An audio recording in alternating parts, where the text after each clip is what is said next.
Hey guys, this is Grandmaster Molner. This is Sean Finn. We're with the Montclair Sopranos, and we're going to analyze our last games again. This match did not go the way we wanted, unfortunately. We were playing Mumbai, which was a very strong team, but we think we're a very strong team too. We thought this was going to be a real close one. Fortunately, we only managed to get 5.5 points this time, so we definitely underperformed our expectations as well as the predictapundits on chess.com. So let's dive into the chess and let's see what happened. Cool. So the first game we're looking at is Mark Arnold, who was our board 3 from this round. We're going to just hop straight into the action. So this is a critical position later on in the game. Mark is black, and actually the opening was definitely favorable for white. They were off to a great start. Somehow black managed to turn it around, and now black is in the driver's seat and has a good continuation here that didn't get played in the game. So this was the last match. I'm sorry, the last week, the last round of the match, and we went into this one down 2 rounds. So we definitely wanted a win from Mark, and at this point, the games had not finished yet. So wait, we were down 2 rounds or 2 points? We were down 2 points going into the last round. Cool. By the time this game was over, you should know that the match was already decided. So, some of the calculus did change during the game. But at this point, we were definitely hoping for a win from Mark because we wanted a big comeback. All right. Cool.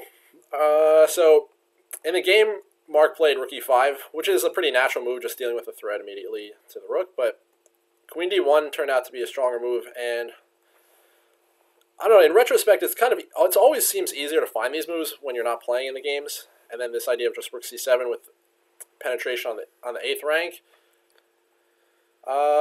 This would have led to a large advantage for black. It does seem harder to find these like when you're playing the actual game in very short time controls with your ticking clock going down near 0. So didn't happen in the game. That would have been strong. There's also some very interesting moments later on where this game just really went back and forth. Yeah. So later on, here I move 43. Instead of playing queen b2, actually a strong idea for white would have been to play king f1. Some ideas of playing queen b1. Queen b2. Also going queen d1, trying to just hit the loose knight on d6, and introduce ideas of playing bishop d5 with tactics. So, just if, let's say, black passes their turn here, queen d1 turns out to be really strong. Say black plays queen d3, white should just trade, and actually now those 3 connected passes on the king side and the white king coming to e3, just mopping up this loose pawn on d3, and just like almost no counterplay for black here is just really bad. Rook can't really go anywhere. You can see with the arrows, the knight can't hop to c4 because bishop d5. Rook has no place to go. Those pawns are just unstoppable. Yeah. The problem too is here, like even before, instead of suggesting a5, it's hard for black to find active moves here. The rook can't do much, and there's just a lot of different problems. So going later into the game, this continuation would have been good for white with king f2, but it went back and forth, finally to a position around, let me not spoil anything too bad. So right around here, black actually ends up getting a lot of counterplay. Queen takes e3, and then black finds a really nice move here, h3, which is going to sort of mess up white's coordination.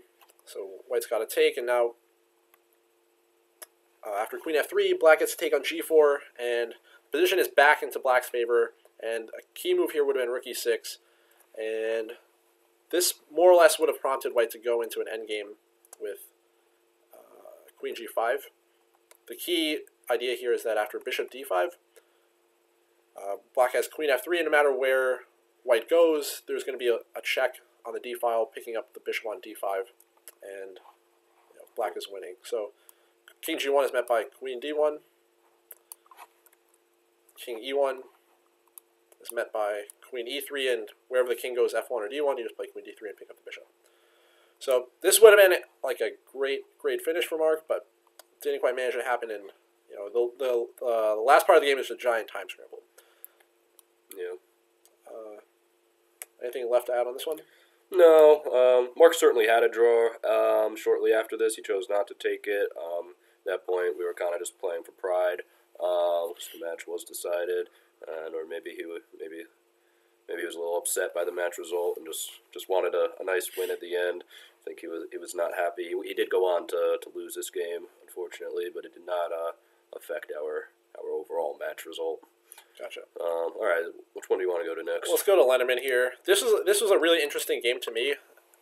I didn't get to follow any of the action live, but looking back over it afterwards, this is Lenderman playing white against the Mumbai's top board, and Vidit, who's Mumbai's top board, is very high rated. He's a great player, and Lenderman has done a really good job up to this point of building basically a winning advantage.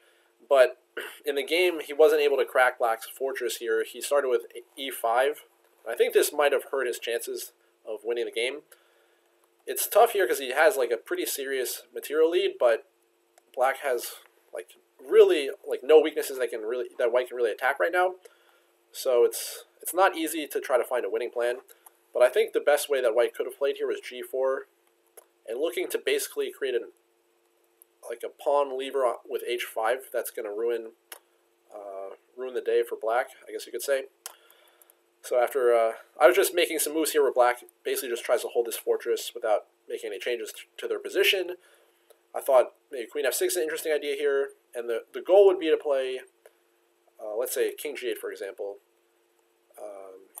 White is going to play queen e7, protecting everything, protecting b4, and then shortly after play g5, looking to play h5, queen f6 check, and then g6, which is going to hopefully undermine the bishop on e6. And I didn't find any clear defense for Black.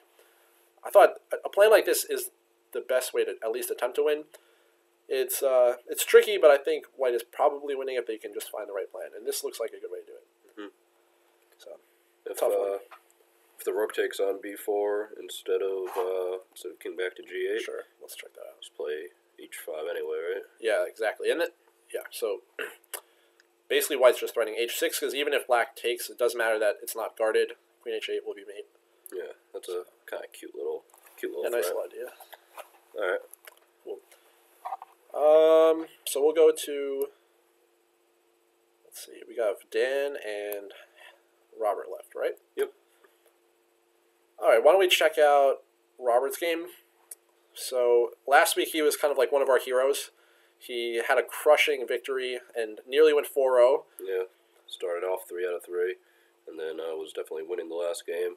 This week was not it's not Robert's best week, although he did have some good positions, but we had some tough opponents, and so both he and Mark got 1 win apiece. Mark with 1 win and 3 losses.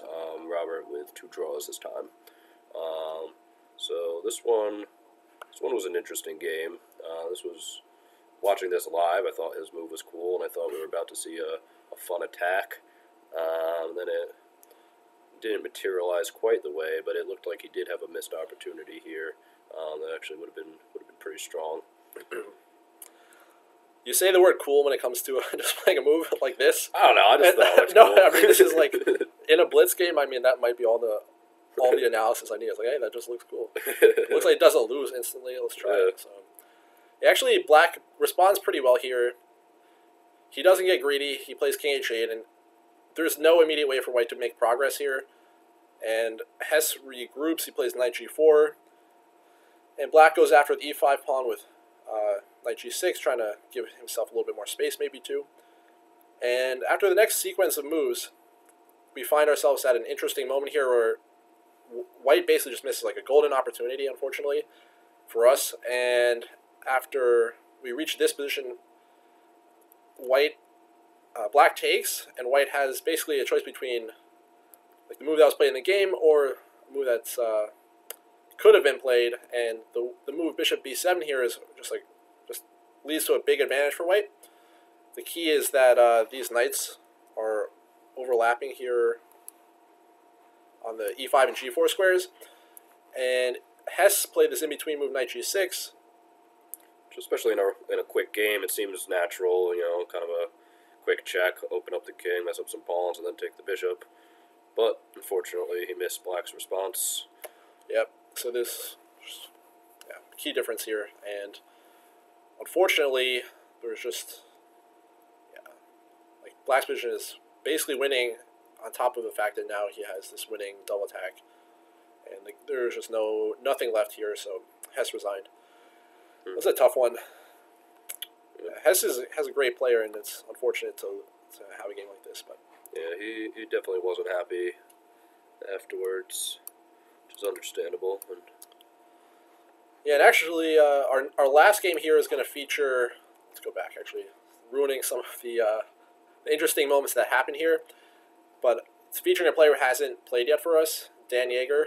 Yep, his debut, and as a board 4 against a tough player, you kind of just want to hold your own. Like if you get 1 point, that's kind of considered par, right? And he actually lost to their board 4, but got 2 good draws against a GM and their strong board 3 player. So we think he definitely played well. And this was an interesting game. I'm gotta be honest. Putting in the computer later, might have said that things were even. I thought he was losing. Then I thought maybe he might even win. It was interesting. Yeah. For those of you who don't know, Dan is also like one of the world's experts on Bug House and Crazy House, which I don't know. For me, that actually I really like to play those games. So just throwing that out there. But Shoney can get it done on the regular chessboard as well. So here he's playing black, and he's gotten a interesting opening where, I don't know, it's very imbalanced. He has a lot of potential attacking chances here with black if he can manage to play h4, but his king is still stuck in the center, and if white manages to open up the f-file quickly, who knows, maybe he has some chances to attack well, and bishop h3 is going to hit that loose pawn on e6, and it looks like it's chances for both sides here. So white played bishop h3. Black has an interesting opportunity to castle here, allow white to take, and just play this position as basically a gambit or a sacrifice, and just go for a lasting initiative with moves like h4 coming. And with the safe king, at least it looks kind of like black is a little bit free rolling here with their attack, hopefully. But this would have just been another interesting continuation in the game. After bishop h3, he chose king e7, which is definitely reasonable. Also, white played f4, which was good. And both kings here look pretty sketchy, I guess you could say. And after this continuation, black actually missed a nice way to get an advantage here. He played bishop d4, but queen c3 would have given black's queen a chance to regroup into the game, take on d4 possibly, or penetrate into the 7th rank with a better position. But after bishop d4, the game was really, really unclear with, playing just a crazy position and time pressure. So eventually it petered out to a draw after a crazy perpetual that was reached in this kind of position here, where I actually, looking over the game, thought that maybe black could escape, but there's just no way out of all of these checks as long as white does it accurately. And it's very important that white checks on this g7 square, preventing the king from coming to d4. Otherwise, black would be winning. So interesting game, very exciting. Yep, and a good draw for Mr. Yeager against a higher rated player. So yeah, I think hopefully we'll be able to take our first 3 weeks form and apply it to our next match against Columbus and shake off some of these last 2 rounds which didn't go so well. Yeah, but they're 2 tough teams. We like our chances against Columbus. It's a shorter turnaround this time. It's against Columbus on Wednesday, so just a couple days after this past match. We'll be back at our normal time. The Saturday week was because Mumbai is obviously a different time zone than Montclair, New Jersey. We'll be playing Columbus at 6:45. We will be live streaming as usual, and Grandmaster Robert Hess and myself will be doing the commentary. So tune in. It should be an exciting match. We definitely need to win now because we plan on making the playoffs.